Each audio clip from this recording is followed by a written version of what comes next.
Hello and welcome to today's lecture. The topic of the day is the programs conducted by UGC and Open Learning System. The objectives of this lecture are understanding the concept of University Grants Commission, a brief idea about the programs conducted by UGC and understanding the concept of open learning. The University Grants Commission. The University Grants Commission (UGC) was set up by the Government of India under an Act 3 of 1956 of Parliament in 1956. The functions of the Commission as described in Section 12 of the Act are: it shall be the general duty of the Commission to take in consultation with the universities or other bodies concerned all such steps as it may think fit for the promotion and coordination of university education and for the examination and research in universities.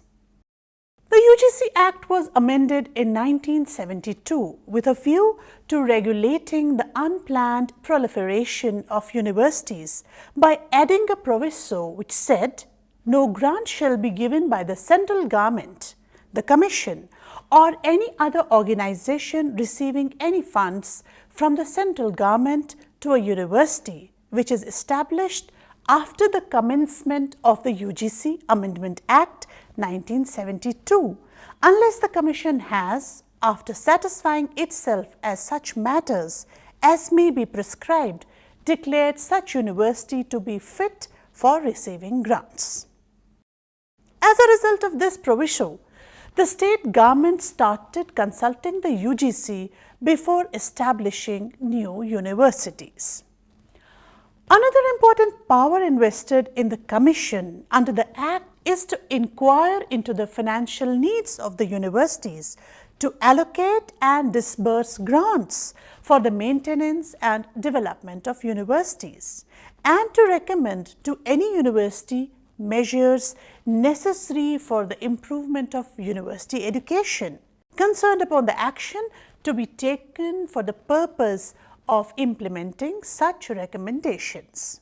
The Commission has, under the amended Act, now got the power to allocate and disburse out of the funds of Commission grants for maintenance to the universities other than central universities, for any specified activities of such universities, or for any general and specified purpose. The University Grants Commission Act was further amended in September 1984. The UGC performs the following important functions. Number 1. Promotes and coordinates university education. Number 2. Determines and maintains standards of teaching. Number 3. Determines and maintains examinations. Number 4.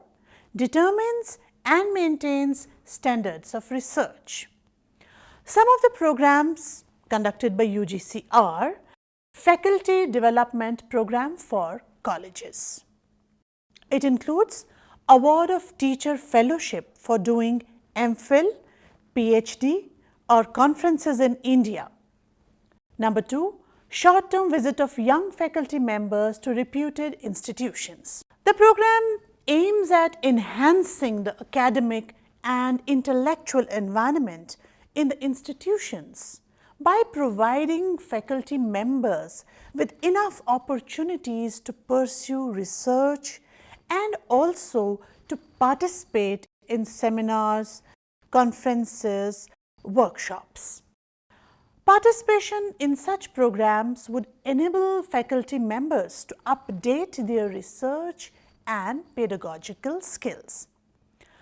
The objectives of FDP are: Number 1, to provide an opportunity to the teachers of the colleges to pursue their academic research activities leading to the award of MPhil, PhD degree.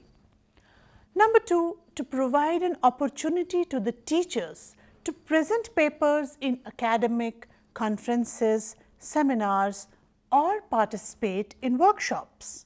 and exchange knowledge and ideas.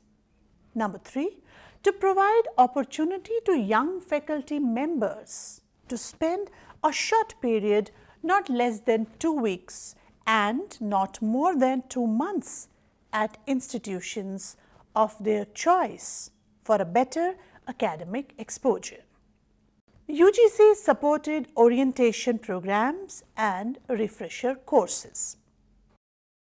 The academic staff colleges established are conducting specially designed orientation programs for newly appointed lecturers and refresher courses for in-service teachers. The orientation program is intended to inculcate in the young lecturers the quality of self-reliance through awareness of the social, intellectual, and moral environment, as well as to discover self-potential and confidence. The orientation programs contributes to the teacher awareness of the problems of the Indian society and the role of education, higher education leaders and educators in the resolution of these problems to achieve desired goals in national development. The refresher course provides opportunities for serving teachers to exchange experiences with their peers and mutually learns from each other. It will be a forum to abreast of the latest advances in the subjects, technological spin-off, etc. The Commission has been providing cent% financial assistance to the host universities or institutions to run the courses mainly towards cost of resource persons, participants, books, materials, working expenses and salaries of the UGC allocated staff, etc. as per the norms under the program. UGC CBSE NET. CBSE, Central Board of Secondary Education, now conducts NET exam on behalf of UGC for the post of lecturer and for providing the JRF for Indian nationals in order to ensure minimum standards for the entrance in the teaching profession and in research. The exam is conducted in streams such as arts, humanities, social sciences, commerce, etc. Besides these programs, UGC also provides change to opt for time-bound programs and provides funding to run these programs like add-on courses, short-term certificate courses, diploma courses, etc. for colleges and universities. Important and need-based welfare schemes are also thrown open by UGC from time to time, like healthcare centers, childcare centers inside campuses for facilitation of students and staff respectively. UGC, under its special financial schemes, also offers various schemes of funding. History of open education. In Europe and North America, open or distance education programs have been operational in the form of correspondence education for adults wishing to secure diplomas, degrees, or just skills and information of their special interests. Early in the 20th century, universalization of primary education in remote geographical areas was carried out by Australia, Canada, and New Zealand through postal tuition. Later, correspondence education began to cover secondary, higher, and some branches of professional education. The use of radio and television for learning support brought in the term distance education. In 1969, the establishment of the United Kingdom Open University, UKOU, gave a new direction to this field. Along with print materials such as study materials, it introduced audio and video materials and a system of personal guidance through contact centers for learners and their counselors. The thrust of Open University towards equality of educational opportunities for millions of people interested in learning, such as housewives, workers, etc., received wide appreciation. Soon after, many correspondence courses were converted firstly into distance education and then into open education, using the new style of postal tuition supported by personal contact and multimedia packages of learning materials. A pilot project in correspondence education was started by the Delhi University in 1962-63 for BA pass level students.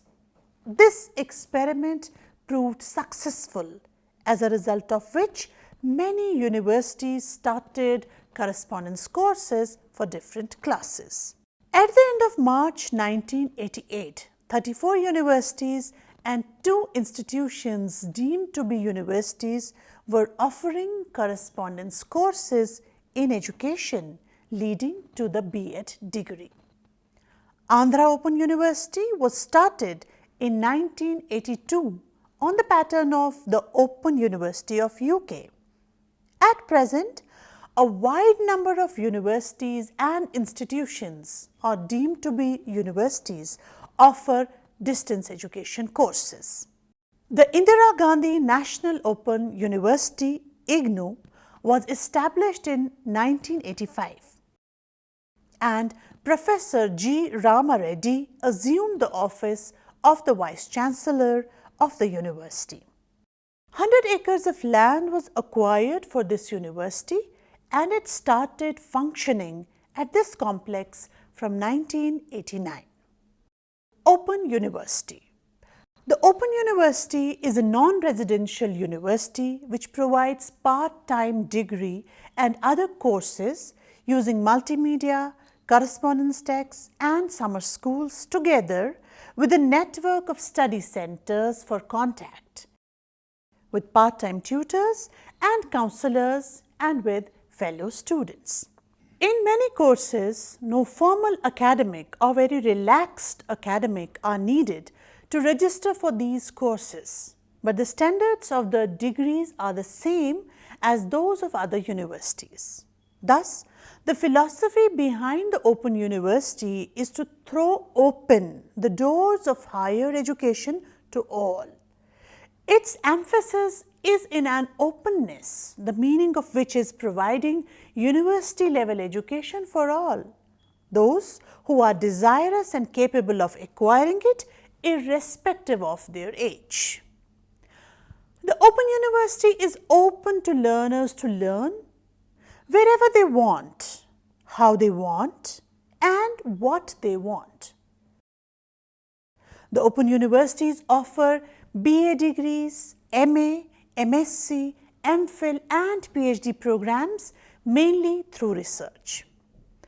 The continuing programs including short courses of community education, in-service training for teachers, updating courses for managers, scientists and technologists, all kinds of latest growing knowledge related programs are offered in the Open Universities.